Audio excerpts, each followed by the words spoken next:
It can be hard to learn Python. You might spend a lot of time watching videos and reading books, but all that time will be wasted if you can't put what you've learned into practice. This is why you should start working on Python projects. A project will help you apply everything you've learned, stay motivated, build a portfolio, and think of new ways to solve real-world problems with code. In this article, we are discussing some of the easiest yet competitive projects that can get you better at writing Python code. Rock, paper, scissors. Rock, paper, scissors is an old hand game that is usually played by two people. Each player makes one of three shapes with their hands at the same time. With this project for beginners, we'll learn how to work with lists, if statements, and inputs. The goal is to make a system where a player who chooses rock beats a player who chooses scissors, but loses to a player who chooses paper, and a player who chooses paper loses to a player who chooses rock. If you're interested in this project, check out this guide. It has the full Python code for this project. This is the easiest game to program in Python. After you finish this project,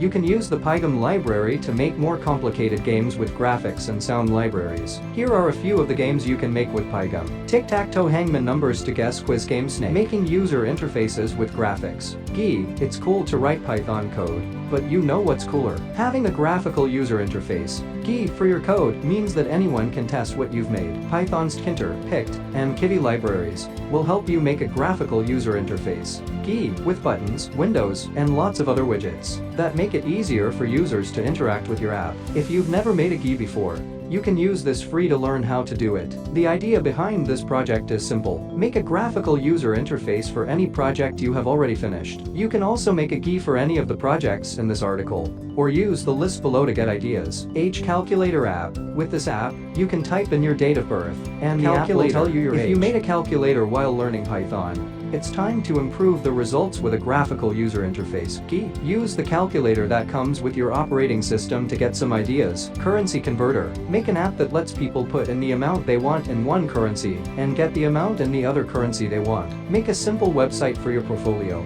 If you've ever wanted to make your own website, Python can help you do it. Two of the most popular Python frameworks for building websites are movie recommendation system. Have you ever wondered how streaming services like Netflix, Hulu, and Amazon tell you what to watch next? It's just a system that engineers made to find the best movie for users, based on what they know about them. A recommendation system is a program that tries to guess what a user will like about a certain thing. In this case, the recommendation system uses some information to guess what movies a user would like to watch. Python libraries like Pandas, NumPy, and scikit-learn can be used to build a recommendation engine, from simple models to content-based and collaborative filtering systems. For this project to work, you will need a list of movie titles and at least a plot summary. For this project, you can use this IMP dataset or this MovieLens dataset. Also, this link has a full guide on how to use Python to make your own movie recommendation system.